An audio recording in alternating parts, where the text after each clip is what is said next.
یعنی یہ مشورے دیے جا رہے ہیں عمران خان کو نواز شریف بن جاؤ، دیکھو وہ بھی باہر گیا تھا، پھر ڈیل کی، پھر اقتدار بھی لے لیا، اس طرح سے کر لو.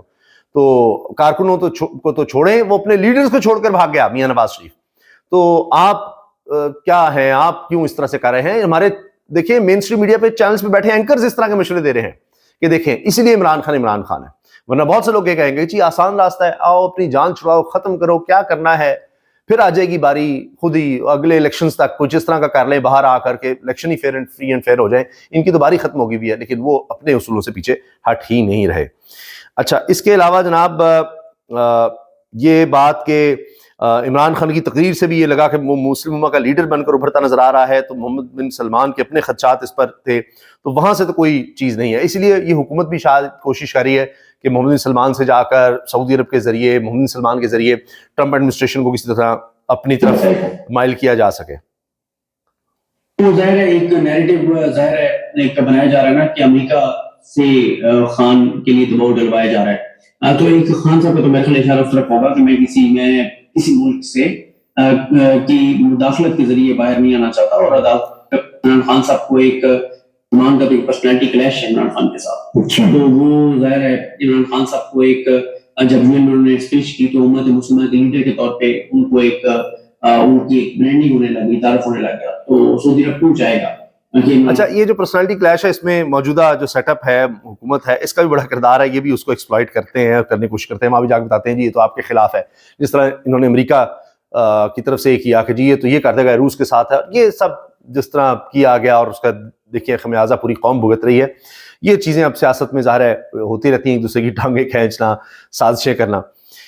انسانی اسمگلنگ، ایف آئی اے کے 13 اہلکاروں کے خلاف مقدمات درج ہوئے ہیں، 35 کو نوکری سے فارغ کیا گیا. اس کا مطلب ہے کہ اندر سے ہی یہ سارا کچھ چلایا جا رہا تھا.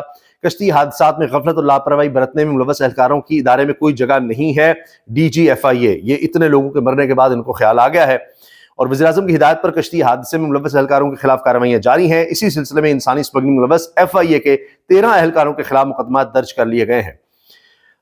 تحقیقات کے سلسلے میں ڈائریکٹر جنرل ایف آئی اے احمد اسحاق جہانگیر نے عدلی علوم کا انعقاد کیا، جس میں کشتی حادثات میں ملوث 49 اہلکاروں کے خلاف محکمانہ کارروائیوں پر سماعت کی گئی، اور کشتی حادثات میں ملوث 4 inspectors, 10 sub inspectors, 2 A S I, 5 head constable اور 14 کانسٹیبلز کو نوکری سے برخاست کر دیا گیا. اور یہ جناب کارروائی کی گئی ہے ان اہلکاروں کے خلاف. باقی یہ رپورٹ دیکھیے عمران خان کے حوالے سے مقدمات کی رپورٹ سامنے آ گئی ہے، اور اس میں بتایا جا رہا ہے کہ عمران خان 9 واقعات کے بعد پنجاب کی حدود میں درج 59 مقدمات میں 26 مقدمات میں ان کو گرفتار کیا گیا. اندازہ لگائیے، باقی بھی رکھے ہوئے ہیں، بعد میں بھی ان پہ گرفتار کر لیں گے. اور اس کے علاوہ جو رپورٹ لاہور ہائی کورٹ میں جمع کروائی گئی ہے اس کے مطابق بانی پی ٹی آئی کے 18 مقدمات میں بعد از گرفتاری بانی پی ٹی آئی کی درخواست ضمانتیں منظور ہو چکی ہیں، جبکہ 2 مقدمات میں بے گناہ قرار دیا جا چکا ہے. 2 میں تو بے گناہ ہیں، کیسز ویسے ایک جیسے ہی ہیں. اور 21 مقدمات میں بانی پی ٹی آئی ایف آئی آرز میں نامزد ہیں، اور 59 پنجاب کی حدود میں درج کل 59 مقدمات ہیں، جن میں سے 21 میں بانی پی ٹی آئی کے ایف آرز میں نامزدگی ہے. 38 مقدمات میں عمران خان کو سپلیمنٹری بیان کے بعد نامزد کیا گیا. بانی پی ٹی آئی کے خلاف درج 9 مقدمات میں تفتیش ہی مکمل نہیں ہو سکی. اندازہ لگائیے آپ، بس چل رہا ہے کام، چلائی جاؤ. یہ جناب بلدیاتی نمائندے خیبر پختونخوا کی صوبائی حکومت سے اختیار لینے کے لیے پشاور میں عوامی نمائندوں کا صوبائی حکومت کے خلاف احتجاج، حکومت کی جانب سے بلدیاتی نمائندوں کے احتجاج پر شیلنگ بھی کی گئی ہے. اچھا، یہ کام ایسا لگتا ہے کہ شروع اس لیے کیا گیا ہے کہ ذرا خیبر پختونخوا کی حکومت کو تھوڑا ڈیسٹیبلائز کیا جائے. گورنر بھی وہاں پر پیپلز پارٹی کا ہے، ایسے جیسے باقی پاکستان میں بلدیاتی نمائندوں کے پاس بڑے اختیارات ہیں، بڑے وسائل ہیں، بڑا زبردست کام ہو رہا ہے پنجاب میں دیکھ لیں، سندھ میں، بلوچستان میں. تو لگتا ہے کہ جس طرح بھی وفاقی حکومت نے اب اپنی تمام تر انرجی اس کام پر لگانا شروع کر دی ہے کہ کس طرح خیبر پختونخوا میں تحریک انصاف کی حکومت کو ڈسٹیبلائز کریں اور کہیں جی یہ تو سب سے برے ہیں. کبھی کوئی گندم کا بتا دیں سکینڈل کہ یہ ہو گیا، وہ خراب ہو رہی ہے، جبکہ خیبر پختونخوا کے مشیر جو ہیں مزمل اسلام صاحب، وہ کہتے ہیں انہوں نے گندم ہی ہمیں خراب دی، خود ہی خراب گندم دے کر، جو بیکار گندم تھی وہ دے کر اب یہ بنا رہے ہیں کہ جی خراب تھی گندم، یہ دیکھیں ان کے پاس پڑی خراب ہو گئی. اس طرح کے کام ہو رہے ہیں. تو اب وفاقی حکومت اپنا سارا اشتہار بازی کا پیسہ اور دیگر، چاہے پنجاب حکومت ہو، سندھ حکومت ہو، بلوچستان میں تو ہے ہی کام، وہ سب اب یہ خیبر پختونخوا کو ٹارگٹ کریں گے کہ جی یہ تحریک انصاف کو کس طرح ڈسکریڈٹ کیا جائے تاکہ ان کی توجہ ہم سے ہٹے، عوام کی توجہ ہم سے ہٹ جائے اور خیبر پختونخوا گورنمنٹ کی طرف چلی جائے.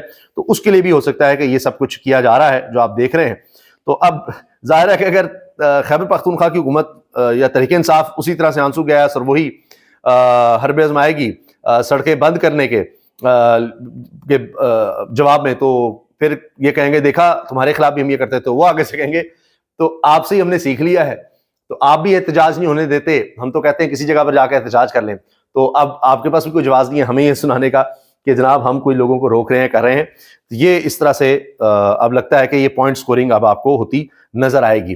ایک بڑی اہم خبر جو میں آپ کو دینا چاہتا ہوں، 1.25 کروڑ سے زائد افراد کو غربت میں دھکیلنے کا اعزاز حاصل ہو گیا ہے اس حکومت کو صرف ایک سال میں۔ ورلڈ بینک کی تازہ ترین رپورٹ کے مطابق نون لیگ کی موجودہ حکومت کے ایک برس میں، صرف ایک سال میں یعنی 2024 کے دوران مزید 13 ملین یعنی 1 کروڑ 30 لاکھ پاکستانی غریب ہو گئے ہیں۔ سال 2024 میں پاکستان میں غربت کی شرح بڑھ کر 25.3% ہوئی، جو 2023 کے مقابلے میں 7% زیادہ تھی۔ آپ اسی سے اندازہ لگائیے کہ کیا اس حکومت کی کارکردگی ہے، اور لوگ اب ادھر توجہ زیادہ دیں گے کہ جی خیبر پختونخوا میں کیا ہو رہا ہے، یا یہ جو وفاقی حکومت کی وجہ سے کوئی 1.5 کروڑ کے قریب 1.25 کروڑ سے زیادہ لوگ ایک سال میں غربت کی لکیر سے نیچے لگے ہیں، اور یہ کوئی IMF